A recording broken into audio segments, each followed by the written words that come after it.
Gracias, Presidenta. Me parece que es importante iniciar esta intervención reiterando que la ley ha tenido modificaciones profundas y esas modificaciones profundas no pueden ser otra cosa que responder a lo que la Constitución y el marco jurídico vigente nos señala. Del primer proyecto que se presentó y del informe para primer debate, el que ahora presenta la Comisión, hay cambios sustanciales. Solo menciono algunos para que quede explícito que se han hecho cambios y se han recogido muchísimas de las observaciones que aquí se plantearon. Uno, se acota el régimen competencial, porque no todo lo que es facultad de los gobiernos autónomos descentralizados, ni tampoco del gobierno nacional, puede ser objeto de esta ley APP. Se recoge esa modificación importante en el proyecto de ley que estamos discutiendo. Queda absolutamente claro que este proyecto de ley no abre las puertas para las privatizaciones, que los sectores estratégicos que no están comprendidos en esta ley tienen una ley sectorial específica y tienen determinaciones absolutamente claras en la Constitución. 3. Se establecen reglas especiales, específicas, respecto de los sectores estratégicos. 4. Se aclara y se recoge, como lo habíamos planteado en el primer debate, que no existe devolución del IVA, porque ya el incentivo es que en este país se paga uno de los IVAs más bajos de la región. Por lo tanto, ese ya es un suficiente incentivo. No hacía falta que además tengamos como extra la devolución del IVA. 5. Se establece lo de los arbitrajes. Puede ser que efectivamente esto no sea del agrado de alguno de los asambleístas de la oposición, pero lo que pasa que a nosotros nos toca actuar en concordancia y en coherencia con lo que dice la Constitución de la República. Y es de esa Constitución de la República la que limita la posibilidad de los arbitrajes al tema regional, de tal manera que lo que se hace en el proyecto es más bien establecer lo que señala la Constitución y corregir las inconstitucionalidades que existían en el informe para primer debate. 6. Se establece la eliminación de los incentivos que pretendían también beneficiar a los proyectos APP de lo que tiene que ver con los impuestos de los gobiernos autónomos descentralizados, impuesto predial, a las alcabalas, a la plusvalía. Ninguna inversión que se precie de tal, va a poner reparos a estos impuestos que son, en el marco de la inversión que se realice, absolutamente insignificantes. Por lo tanto, también esto se recoge. También se aclara en el proyecto lo que tiene que ver con la caducidad de los contratos, solo para mencionar 7 u 8 observaciones que han sido acogidas por la Comisión, de tal manera que sí hay cambios sustanciales. Un segundo elemento que quisiera plantear es esto que tiene que ver con la inversión.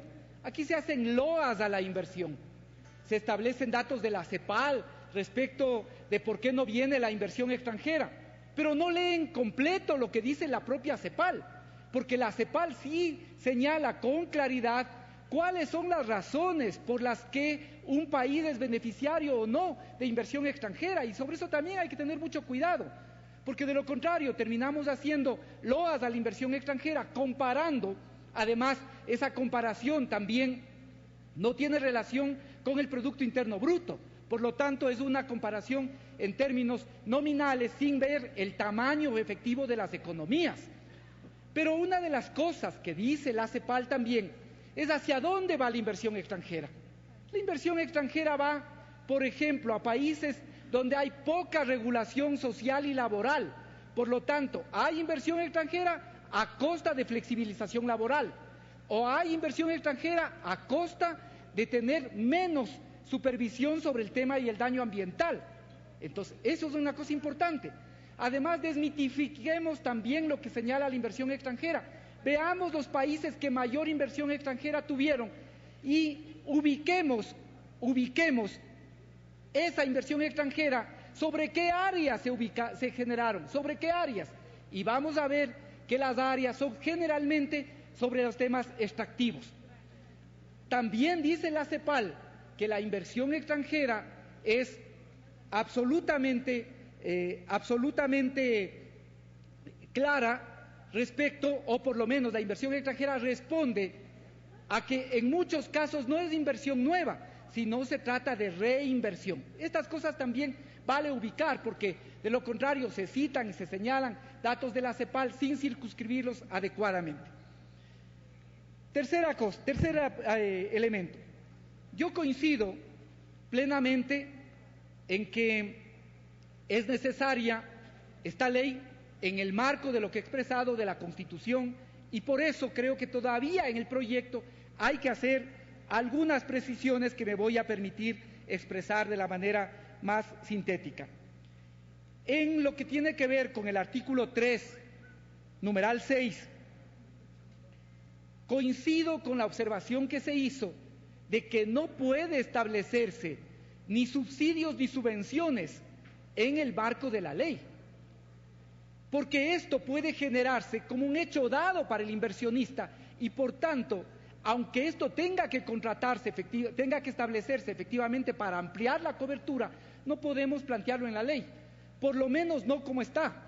Si es que es necesario para garantizar la cobertura, el alcance regional, que pueda establecerse una acción estatal de esta naturaleza, tiene que ser como excepcional y eso tiene que constar claramente en el proyecto. Segundo, en el artículo 13 se señala con claridad cuál es el objeto de los contratos de gestión delegada.